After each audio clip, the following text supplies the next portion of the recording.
Everyone in the village called Amara a curse. People avoided her, children ran from her, even grown women whispered that she wasn't human. But the same girl they mocked and rejected returned 1 year later in a convoy of luxury cars, rich, powerful, and impossible to ignore. What happened between those two moments shocked the entire village. So sit back, relax, and enjoy this emotional story till the very end, because Amara's journey is one you will never forget. In the city of Gaby, everything was beautiful. The houses were neat and colorful, lined in perfect rows like they were painted by the same careful hand. The market was always lively, filled with laughter, bright fabrics, and the sweet smell of roasted corn. And the women, they were breathtaking. Smooth skin, full bodies, shining hair. Everywhere you looked, beauty lived and breathed. Everywhere. Except one place. Amara. She was the only thing in Gaby that people avoided looking at. Too long, too thin, no curves, no shape. Her body looked like it had been stretched and forgotten. Her arms hung loosely like dry branches, and her legs seemed too fragile to carry her weight. Even her hair refused to grow.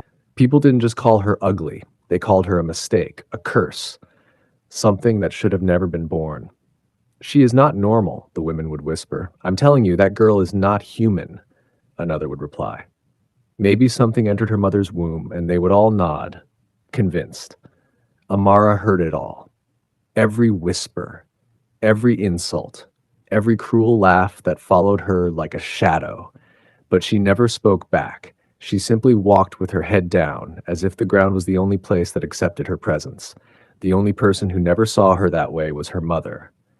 Her mother was her world.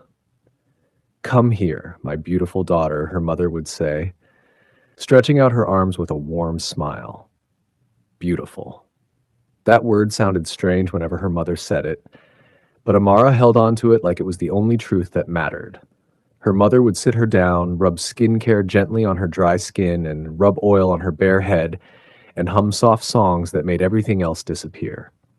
God made you specially, she would whisper. Never forget that. And Amara believed her, because she had no one else to believe. For years, her mother tried everything, different herbs, different healers, different prayers.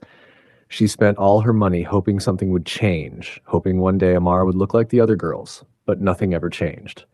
Amara remained Amara. Still, her mother never stopped trying, until one morning, everything changed.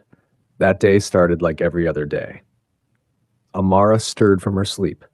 She stretched her thin body and sat up slowly, rubbing her eyes. Mother? She called softly. No answer. That was strange. Her mother was always awake before her, always. Amara stood up and walked toward the small mat where her mother slept. Mother?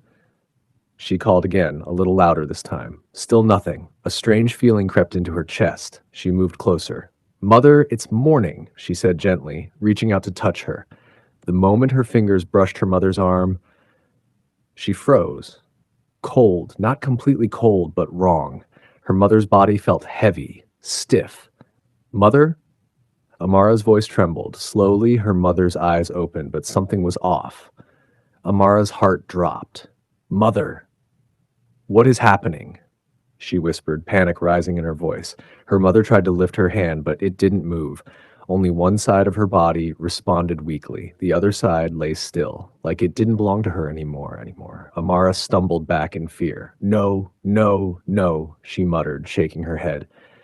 Then suddenly she rushed outside. Help! Somebody help me! Please, she cried out.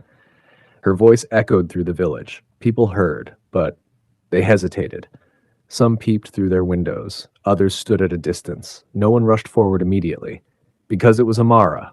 Finally, an old woman slowly approached, keeping her distance. What is it? She asked cautiously. My mother? She can't move. Something is wrong. Amara cried, tears streaming down her face. The old woman squinted, then sighed. Call others, she said reluctantly. Soon, a few villagers gathered, but none of them came too close. They stood at the doorway, looking in like they were observing something dangerous. One man finally stepped forward, examined her mother briefly, then shook his head. It is stroke, he said flatly. Half of her body is gone. Amara didn't understand.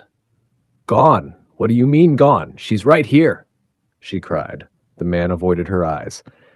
She may not walk again. The words hit like thunder. Amara turned slowly to look at her mother, who lay there helpless, her eyes filled with pain and fear. No, Amara whispered. This couldn't be happening. Not to her. Not to the only person who loved her. Not to the only person who saw her as human. Her mother struggled to look at her. Their eyes met. And in that moment, Amara saw something she had never seen before in her mother's eyes. Weakness, fear, and something worse, apology. Tears rolled down her mother's face. Like she was sorry for leaving her alone in a world that already hated her. Amara fell to her knees beside her. No, mother, don't look at me like that, please, she sobbed, grabbing her weak hand. I'm here. I'm here. I won't leave you. Her voice broke. Outside, the villagers began to whisper again. Now she is finished. Who will take care of them? That girl. She can't even take care of herself. Amara heard them. Every single word. But this time, she didn't bow her head. She didn't walk away. She held her mother's hand tighter. And for the first time in her life, something changed inside her. Something stronger than shame, stronger than fear. Responsibility. I will take care of you, she said firmly, tears still falling. Her mother tried to respond, but only a faint sound escaped her lips. Amara wiped her tears quickly. I don't care what they say. I don't care how hard it is. I will do it. Her voice was no longer weak. It carried something new, determination. And from that day, everything about Amara changed.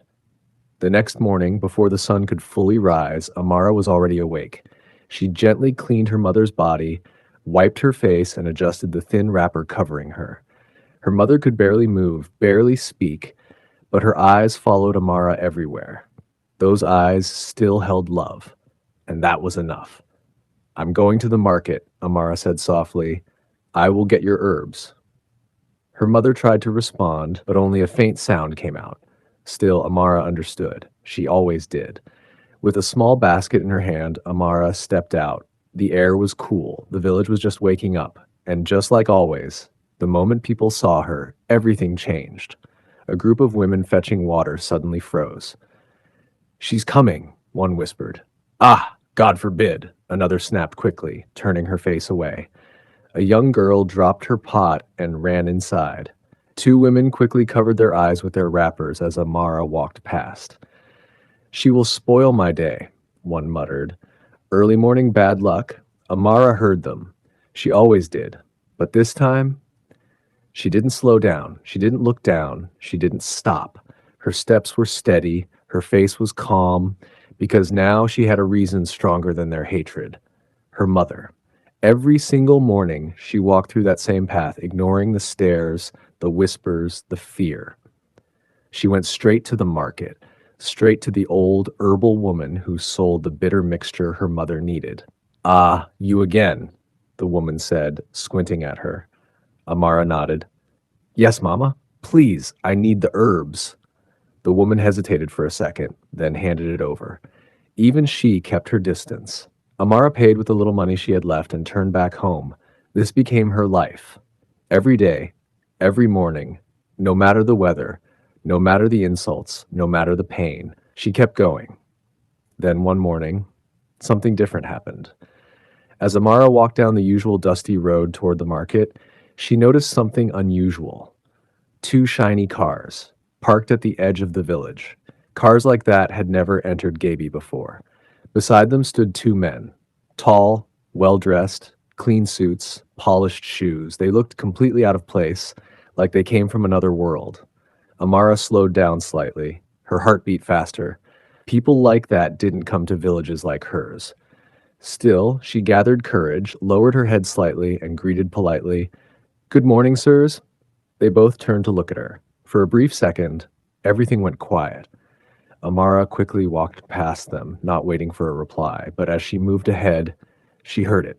"Did you see that girl?" one of the men said. Amara's steps slowed, just a little.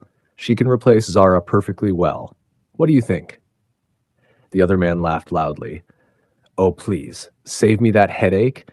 A village girl? She can't handle that kind of pressure. There was a short silence. Then the first man spoke again, calm but firm.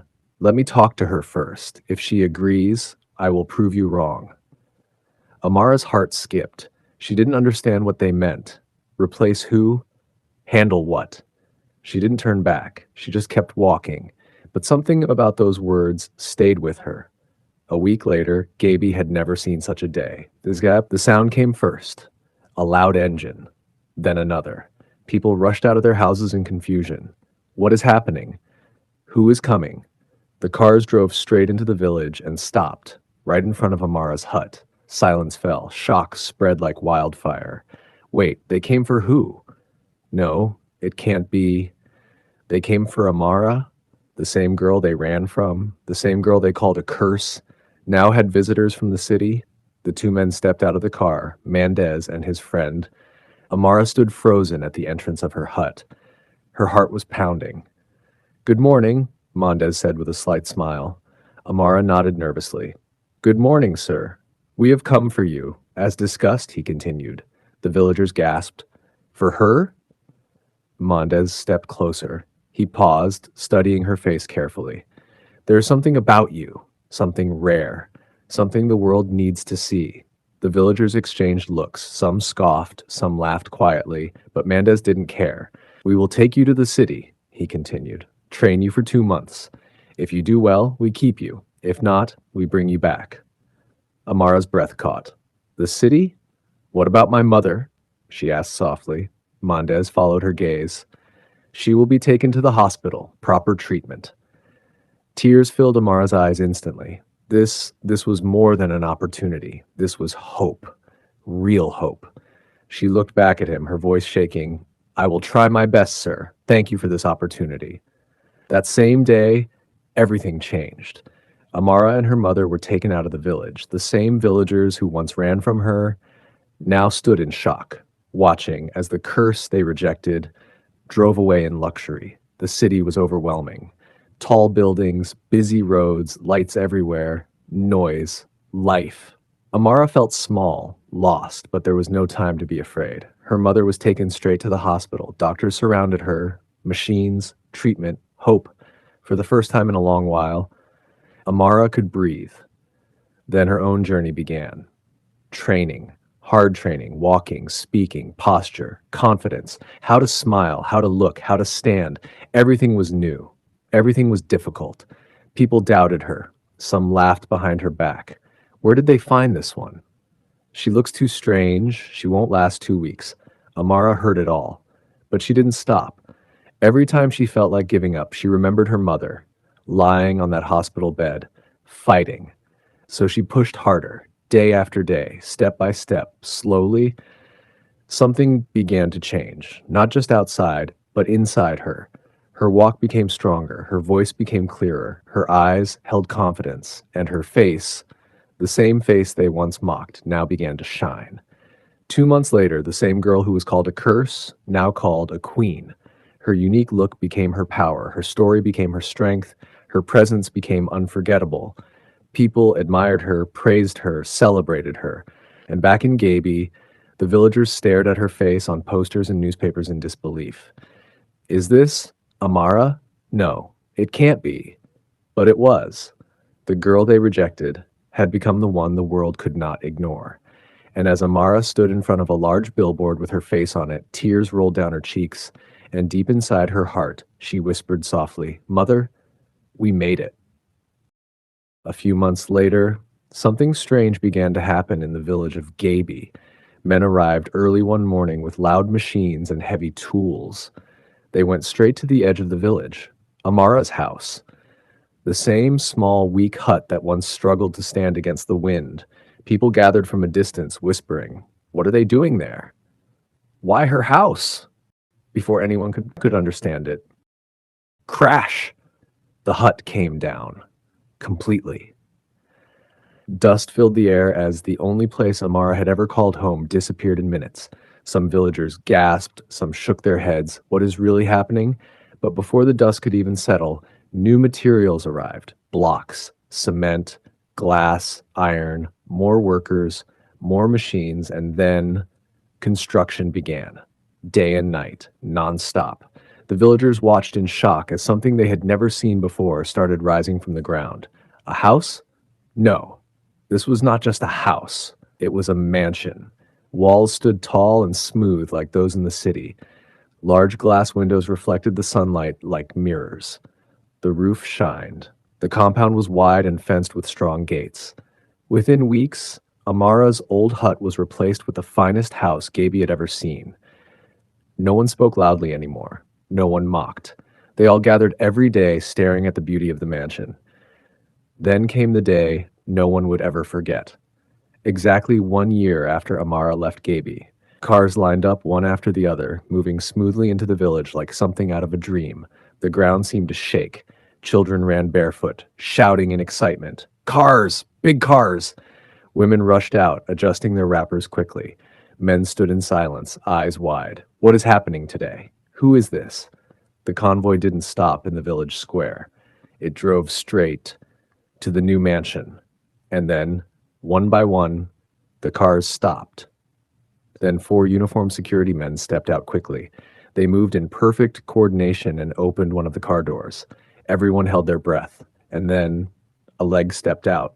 Elegant, smooth, confident, Amara, but not the Amara they once knew.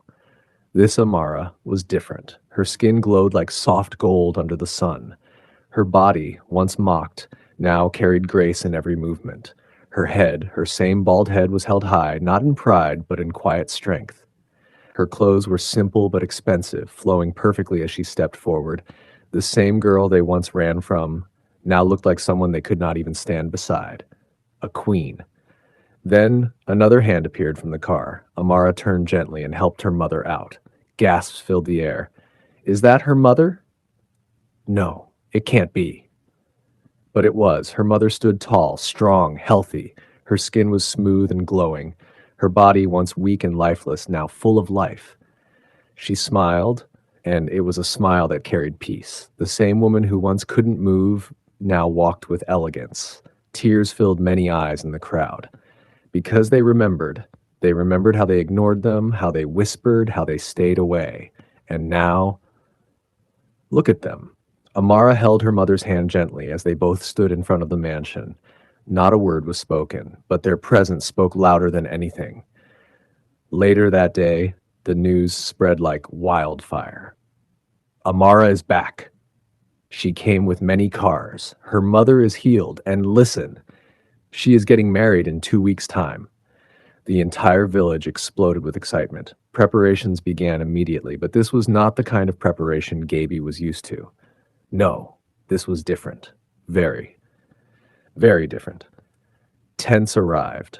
Massive ones. Decorations filled the compound. Flowers, lights, fabrics no one had ever seen before. Cooks came from the city. Different dishes, different smells, different taste. People couldn't sleep anymore because something big was coming. The wedding day arrived, and Gaby was transformed. The village looked like a festival ground. Cars filled every corner, not the usual cars they knew. These ones were long, shining, silent. Some villagers had never even seen such cars in their lives. Well-dressed guests stepped out, wearing clothes that sparkled under the sun. Men in suits, women in gowns. Everything looked like a movie. The same villagers who once mocked Amara now stood at the edges, watching, quiet, humbled. Amara appeared, and the entire place went silent. She was dressed in white, yet breathtaking.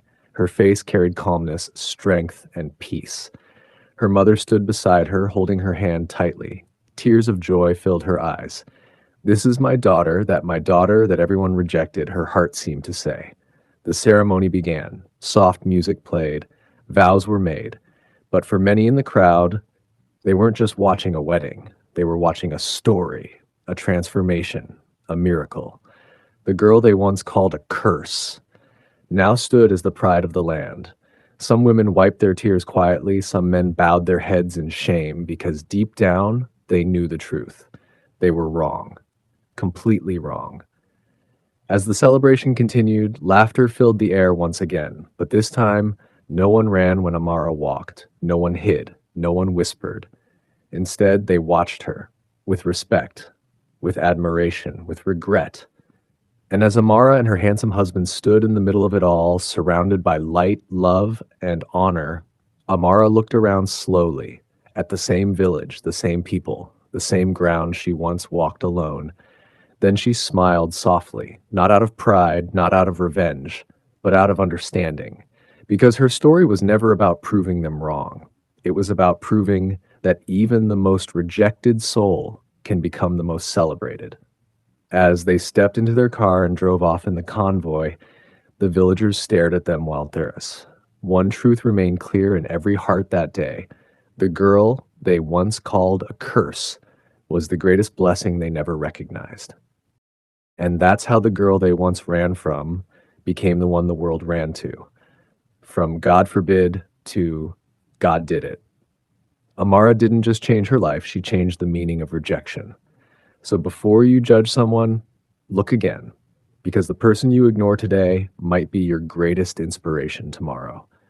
If this story touched you, don't just scroll past.